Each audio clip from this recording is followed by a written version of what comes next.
ಗುರುಭ್ಯೋ ನಮಃ. ನಮಸ್ಕಾರ ವೀಕ್ಷಕರೇ, ನಾನು ನಿಮ್ಮ ಗುರುಜಿ ಮಹೇಶ್ವರ್. 2026ನೇ ಇಸ್ವಿ 19ನೇ ತಾರೀಕು ಮಾರ್ಚ್ 19 ಯುಗಾದಿ ದಿನದಿಂದ 12 ರಾಶಿಗಳ ವರ್ಷ ಭವಿಷ್ಯವನ್ನು ತಿಳಿದುಕೊಳ್ಳಿ.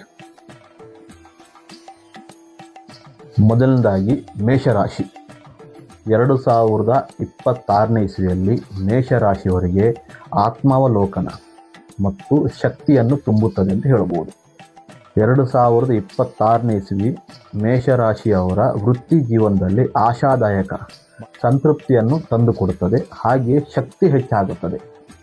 ಜೂನ್ ಮತ್ತು ಆಗಸ್ಟ್ ತಿಂಗಳಲ್ಲಿ ಶಕ್ತಿ ಕಡಿಮೆ ಆಗುತ್ತದೆ. ಹಾಗೆಯೇ ಆ ಒಂದು ಟೈಮಲ್ಲಿ ಅನುಮಾನಗಳು ಜಾಸ್ತಿ ಆಗಬಹುದು. ಸವಾಲುಗಳನ್ನು ಎದುರಿಸುವ ಸಾಧ್ಯತೆ ಜಾಸ್ತಿ ಇರುತ್ತೆ. ಪ್ರೀತಿ ಪ್ರೇಮ ವಿಷಯದಲ್ಲಿ ಸಕಾರಾತ್ಮಕ ಬದಲಾವಣೆಯನ್ನು ಕಾಣಬಹುದು. ಈ ವರ್ಷದ ಆರಂಭದಲ್ಲಿ ನಿಮ್ಮ ಸಂಬಂಧಗಳನ್ನು ನೀವು ಮೌಲ್ಯಮಾಪನ ಮಾಡುವಿರಿ. ಹಾಗೆಯೇ ಈ ಒಂದು ಸಮಯದಲ್ಲಿ ಸರಿಯಾದ ನಿರ್ಧಾರವನ್ನು ತೆಗೆದುಕೊಳ್ಳುವಿರಿ. ನೀವು ತೆಗೆದುಕೊಂಡ ನಿರ್ಧಾರದಿಂದ ನಿಮ್ಮ ಮನಸ್ಸಿಗೆ ತೃಪ್ತಿ ಉಂಟು ಮಾಡುತ್ತದೆ. ಈ ವರ್ಷ ಭವಿಷ್ಯ ನಿಮಗೆ ಸಮತೋಲನವಾಗಿರುತ್ತದೆ. ಅಂದರೆ ಅರ್ಧ ದುಃಖ ಇರ್ಬೋದು, ಅರ್ಧ ಕಷ್ಟ ಅಂತ ಹೇಳ್ಬೋದು. ಈ ವರ್ಷದಲ್ಲಿ ನಿಮಗೆ ಹಣಕಾಸಿನ ಸಮಸ್ಯೆಗಳ ಬಗ್ಗೆ ಜಾಸ್ತಿ ಜಾಗ್ರತೆ ವಹಿಸ್ಕೋಬೇಕು. ಹೊಸ ಹೂಡಿಕೆಗಳ ಬಗ್ಗೆ ಅವಕಾಶ ದೊರೆಯುವಂಥ ಸಾಧ್ಯತೆಗಳು ಜಾಸ್ತಿ ಇರುತ್ತೆ.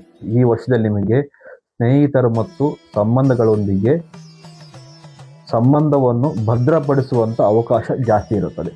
ಹಾಗೆಯೇ ಮಾನಸಿಕ ಶಾಂತಿ ಮತ್ತು ಭದ್ರತೆಯನ್ನು ಕಾಪಾಡಿಕೊಳ್ಳಲು ಈ ಒಂದು ಸಮಯದಲ್ಲಿ ದೇವರ ಪೂಜೆ ಮತ್ತು ಧ್ಯಾನ ಯೋಗವನ್ನು ಮಾಡುವುದು ಒಳ್ಳೆಯದು. ಇದೇ ರೀತಿಯಲ್ಲಿ ಮುಂದಿನ ವೃಷಭ ರಾಶಿಗಳ ಬಗ್ಗೆ ಮಾಹಿತಿಯನ್ನು ತಿಳಿಸ್ತೀನಿ. ಈ ಚಾನಲನ್ನು ಸಬ್ಸ್ಕ್ರೈಬ್ ಮಾಡಿ, ಫಾಲೋ ಮಾಡಿ, ಶೇರ್ ಮಾಡಿ. ದಿನನಿತ್ಯ ಒಂದೊಂದು ರಾಶಿಗಳ ಬಗ್ಗೆ ವರ್ಷದ ಭವಿಷ್ಯವನ್ನು ಸಂಪೂರ್ಣ ತಿಳಿಸಿಕೊಡುತ್ತೇನೆ. ಧನ್ಯವಾದಗಳು.